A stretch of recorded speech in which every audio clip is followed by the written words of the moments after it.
ഒരു ദിവസം ഒരു അമ്മായിയമ്മ മരുമകളെ ശപിക്കാണ്, നീ വിധവയായി പോടി. അമ്മായിയമ്മ മരുമകൾ എന്തു പറഞ്ഞ ശപിച്ചത്? അപ്പൊ എന്താ ഉദ്ദേശിച്ചത്? മകൻ മരിച്ചാലല്ലേ മരുമകൾ വിധവയാവുള്ളൂ. അതൊന്നും ഓർക്കുന്നില്ല. ശപിച്ചപ്പോ ശപിക്ക. കേട്ടിട്ടില്ലേ, കെട്ടിയാൻ ചത്താലും മരുമകളുടെ കണ്ണീര് കണ്ടാൽ മതിയെന്ന്? അതെ.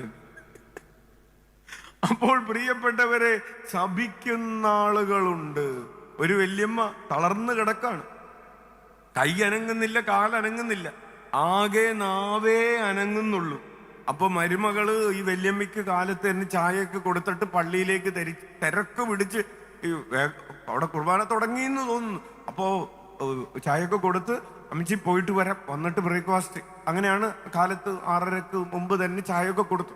അപ്പൊ അടുത്തേക്ക് ഇറങ്ങുമ്പോ, നീയൊന്നും ഗുണം പിടിക്കൂലടി, നീയൊന്നും, ആകെ നാവേ അനങ്ങുന്നുള്ളേ, കയ്യും കാലൊന്നും അനങ്ങുന്നില്ല. എന്നിട്ടും ആ അനങ്ങുന്ന നാവ് വെച്ച് ശാപത്തിന്റെ വചനങ്ങൾ പറഞ്ഞുകൊണ്ടിരിക്കുകയാണ്. പ്രിയപ്പെട്ടവരെ, നമ്മുടെ നാവിൽ നിന്ന് വരുന്നത് വചനമാണോ, വാക്കുകളാണോ, വാർത്തകളാണോ? നമ്മൾ പറഞ്ഞുകൊണ്ടിരിക്കുന്നത് വാർത്തകളാണോ, വചനമാണോ? നമ്മുടെ ഒരു പാട്ടിങ്ങനെയുണ്ട്, ഈശോയെ എന്റെ വാക്കുകളെ വചനങ്ങളാക്കണമേ എന്ന്. ഒരു പ്രാർത്ഥന ഇങ്ങനെയുണ്ട്, ഈശോയെ എന്റെ അധരത്തെ നീ ഭക്ഷിക്കണമേ, നിന്റെ അധരമാക്കണമേ. നീ സംസാരിച്ചതുപോലെ സൗമ്യതയോടെ സംസാരിക്കാൻ, പ്രവാചക ധീരതയോടെ പ്രഘോഷിക്കാൻ, ജ്ഞാനത്തിന്റെ നിറവിൽ നിന്ന് പഠിപ്പിക്കാൻ, തീഷ്ണതയോടെ പ്രാർത്ഥിക്കാൻ, വിശുദ്ധമായത് മാത്രം സംസാരിക്കാൻ, അനുഗ്രഹിക്കാൻ, ആശീർവദിക്കാൻ കൃപ നൽകണമേ എന്നതാണ് ആ പ്രാർത്ഥന.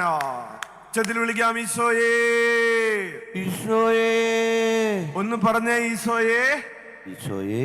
പോരാ, എല്ലാവരും നേരിട്ട് ചൊല്ലിയേ, ഈശോയേ എന്റെ അധരത്തെ, എന്റെ അധരത്തെ നീ ഭക്ഷിക്കണമേ, നീ ഭക്ഷിക്കണമേ, നിന്റെ അധരമാക്കണമേ, നിന്റെ അധരമാക്കണമേ. നീ സംസാരിച്ചതുപോലെ, നീ സംസാരിച്ചതുപോലെ സൗമ്യതയോടെ സംസാരിക്കാൻ, സൗമ്യതയോടെ സംസാരിക്കാൻ, പ്രവാചക ധീരതയോടെ, പ്രവാചക ധീരതയോടെ പ്രഘോഷിക്കാൻ, പ്രഘോഷിക്കാൻ, ജ്ഞാനത്തിന്റെ, ജ്ഞാനത്തിന്റെ നിറവിൽ നിന്ന്, നിറവിൽ നിന്ന് പഠിപ്പിക്കാൻ, പഠിപ്പിക്കാൻ, തീഷ്ണതയോടെ പ്രാർത്ഥിക്കാൻ, വിശുദ്ധമായത് മാത്രം സംസാരിക്കാൻ, അനുഗ്രഹിക്കാൻ, ആശ്വസിപ്പിക്കാൻ കൃപ നൽകണമേ.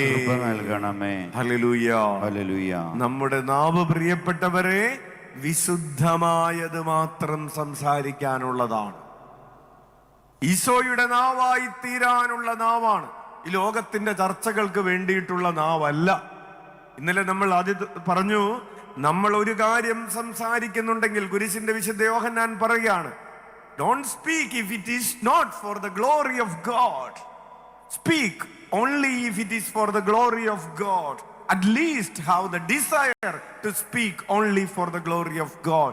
ദൈവമഹത്വത്തിന് വേണ്ടി മാത്രം തുറക്കപ്പെടുന്ന ഒരു അധരമായി നിന്റെ അധരം മാറട്ടെ.